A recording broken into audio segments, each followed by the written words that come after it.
அடியார்களே, அடியேனின் தொடர் முயற்சியால் இதுவரை 264 பேர் கண்களை தானமாக அளிக்க உதவி செய்து வருகின்றேன்.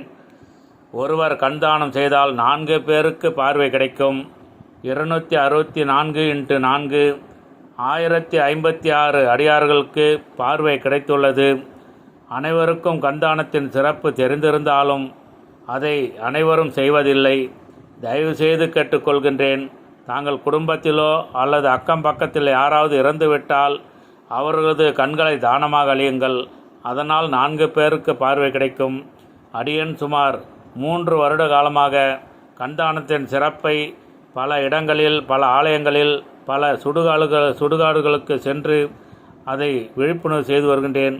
அதனால் பலர் கண்தானம் செய்து வருகின்றார்கள். இதுவரை 264 பேர் கண்தானம் செய்வதற்கு அடியேன் உதவி செய்துள்ளேன். அனைவரும் கண்தானம் செய்து பார்வை இல்லாதவர்களுக்கு பார்வை கொடுங்கள். அவர்களும் நம்மை போல் வாழட்டும். திருச்சிற்றம்பலம், தில்லையம்பலம், திருச்சிற்றம்பலம், தில்லையம்பலம்.